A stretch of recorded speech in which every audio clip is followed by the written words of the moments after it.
Hey guys, welcome back to another video. Today I am doing my August wrap-up. So this is all the books that I read in August. I read 5 out of my 6 books in August. The book that I've rolled over to September is Dirty Lying Fairies, but the rest I did read. There were some pretty average books this month. There was one that was quite high, and one that I thought, well, I was hoping that it would be higher, but it wasn't. Yeah, anyway, we'll get into it and I'll go through everything that I read and let you guys know my thoughts. Alright, first up we have The Painter Man by Peter V. Brett. I did have the physical copy of this. I borrowed it from my brother-in-law who highly recommended this book. So I gave this one a read and I actually really enjoyed this book. This was the book of the month for me. I gave this a 4.5 star rating. I just really enjoyed the story of this. So this is the first book in the Demon Cycle series. I think there's 5 books in total. So this is the first book. And yeah, I really enjoyed it. It pretty much centers around three main characters. Yes, Arlen, Letitia, and Roger. And yeah, I just really enjoyed all 3 of their stories, and I was so happy when they finally, all 3 stories kind of joined together. Yeah, it was just really well done, something a bit unique and different with warding. So pretty much there's like all these different villages and things, and every night when the sun goes down, these demons rise up out of the earth, and if you don't have wards around your building to protect you, then they can get in and they pretty much just kill everybody. And there's different types of demons. There's fire demons, there's rock demons, there's water demons, there's wind demons. Yeah, all sorts. It's pretty scary, and I don't think I'd want to live in this world because, yeah, you don't want to be caught outside of the wards, that's for sure. That's how it starts off, and it's just really interesting, and it's definitely quite slice of lifey. So we get to see the lives of these characters and how they develop over the time. So you have to really pay attention to the chapters because they do have a timeline. So each chapter starts with the date of what it is, and so you can kind of work out how old the characters are and how they've grown throughout the story. But yeah, it's just really interesting. I really enjoyed it and I would highly recommend this. I am really looking forward to reading the next one. I have got the second book from my brother-in-law, so I'll be reading that. He's up to like book 4, I think, and he's still loving it. He thinks book 4 is his favourite. So yeah, if this is a 4.5 star, it's a great start, and I'm hoping that the rest of the series continues to be this good. The only thing that I disliked a bit was that it is kind of set in that time period where there is some advantage taken of women, which I didn't really like. I did like Letitia's character because she is quite a strong woman, but even then things happen to her which aren't nice, and yeah, that kind of irks me a little bit when you get women being taken advantage of a lot in these sort of stories.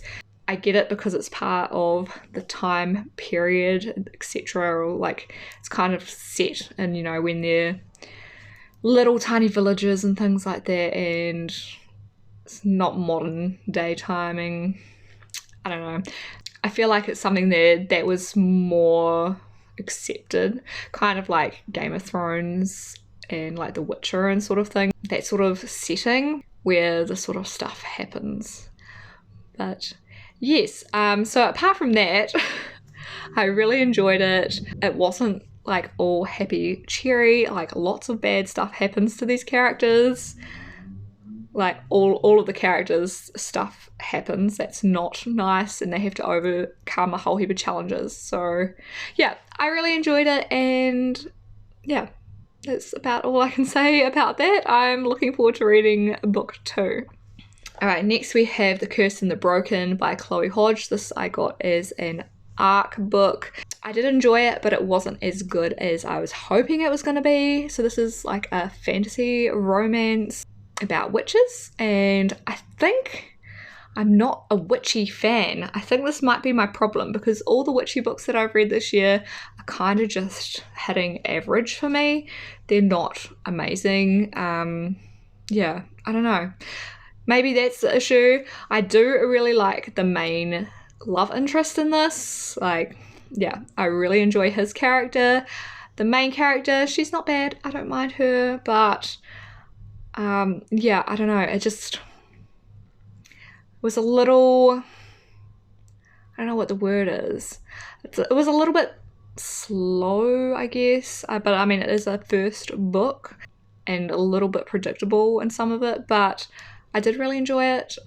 I enjoyed the love story. As I said, I don't know. We'll see what happens in the next one, but I was just hoping it was going to be a lot more exciting than it was. And I think it might just be to do with the whole witch side of things that wasn't as great. So I think this is actually based on Hungarian folklore. So there's like Baba Yaga and things like that. And yeah, I don't know what it was that just wasn't, it just didn't hit where I thought it was going to for like a fantasy romance. I was hoping a little bit more like ACOTAR, but yeah, I don't know. It wasn't bad. As I said, I really like the main love interest guy. I think he's great, and I am looking forward to seeing what happens in the next book. All right, next up we have the one that was rolled over from July, which was Threadneedle. And this one, we seem to be going downhill so far. This was a 3-star rating book for me. Once again, was a witchy story, and I decided that I just don't feel like I enjoy witch stories that much. This was also, I thought this was an adult book, but I think it's young adult because it's actually set in like high school, and that also I didn't really enjoy it that much. I did really enjoy Attis's character. I thought he was great. There was a lot of mystery surrounding him, and I don't know what it was, but I didn't really click with the main character that much. There was a couple of twists at the end which were quite cool, but it did wrap up rather like quickly. It was very long, and I felt like it didn't need to be that long, if you know what I mean. But I did give it 3 stars because I did still enjoy the story. It just took a while to get into, and the main character was just a bit meh for me. I mean, she literally, her name is Nobody at high school because she literally is a nobody because she's that boring. So, I mean, yeah, when you have a character that's called the Nobody, yeah, it's just, that's kind of what she was like the whole time. She did get a little bit better, as I said, towards the end. Like the last 100 or so pages were really, really interesting. And I really enjoyed the wrap up. And I did like her friend as well. I thought she was really cool. But I didn't also like the fact that she got called the Beast because she was overweight. I felt like that was unnecessary. So yeah, it was like hit and miss for me. I definitely think they could have cut out quite a bit and condensed it, and yeah, it just dragged a little bit at the start. But yeah, that's that one. I mean, if you like witchy stories, and so you like a young adult fantasy with witches and a high school setting and an overprotective, overbearing aunt, then this might be a story that you will really enjoy. But I personally did not enjoy it as much as I was hoping, especially when it has such a pretty cover. I mean, look at this cover, it's stunning, but it just didn't hit for me. So far we've gone 4.5 stars, 3.5 stars, 3 stars, and it gets worse. Because next up we have Stoneheart by Katee Robert. I mean, this is a novella. It was very short and it's a fantasy romance. I have read Neon Gods. That's the only one that I have read in this like series. So this is like a spin-off from that series.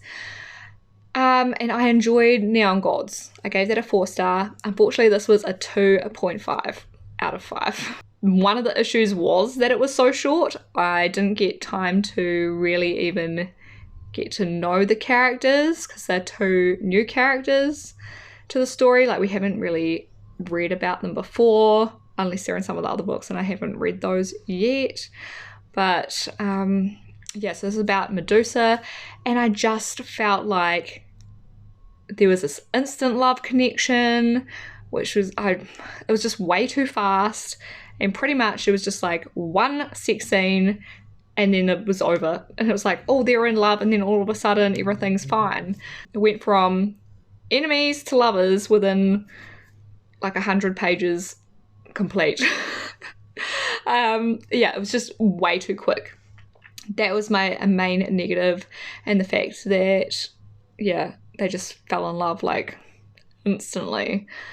I don't think I like instant love. Like, you gotta have a little bit of, you know, back and forth, but yeah, there wasn't really. And I mean, Medusa's supposed to be murdering this other person and yeah, she falls in love with her like instantly instead. I'd probably give this one a miss, to be honest. I don't feel like it's necessary to read this. It was very short, very rushed is what I would say. It is what it is.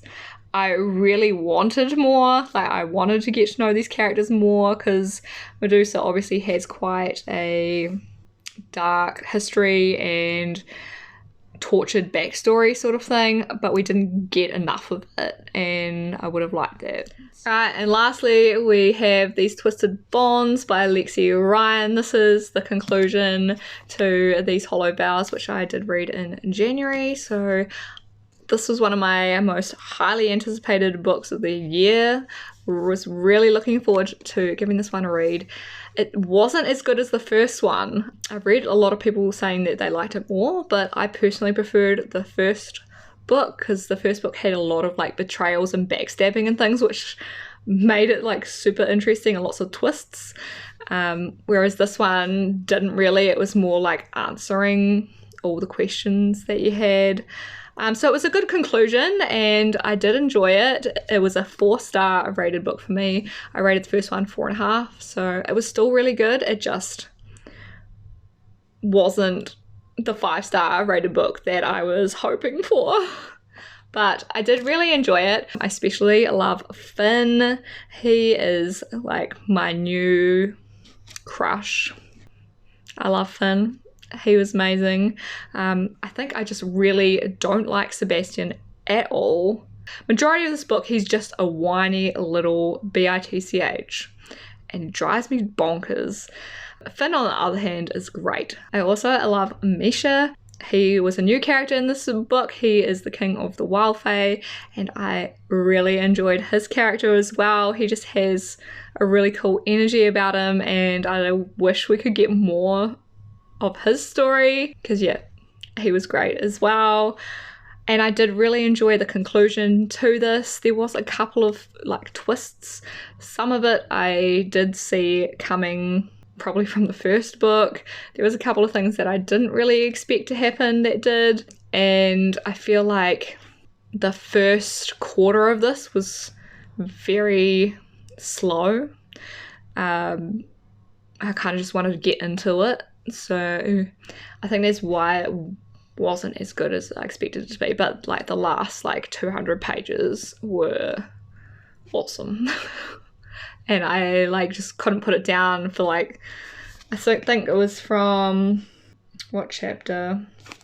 Wow, you see all these pink ones? That's the romance section. There was some good romance in here towards the end, so pretty much all of that I had to read the whole entire section, probably about this much. I read in like almost one go because yeah, I couldn't put it down after that. But the beginning part of this, I was like, oh no, this is going to be like a 3 but it did pick up, so it was a 4 overall. And as a duology, I would definitely recommend reading this. I don't know if it's supposed to be a young adult or adult, but it does feel very young adulty, but there is some adult stuff in it as well.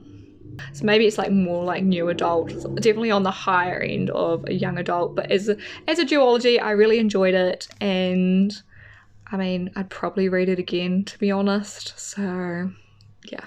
Alright, so that is it for the books that I read in August. Got a few good ones in September that I'm looking forward to reading, so yeah, we'll see what those are like, and I'll give you my wrap up when I'm done with those. Let me know what you thought of this video. Post a comment down below if any of these you have read and you have any thoughts about or you want to read. And as always, if you liked it, give me a thumbs up. And if you haven't already, hit the subscribe button. That is it from me today. Thanks for watching, guys, and I will catch you all in my next one. Bye.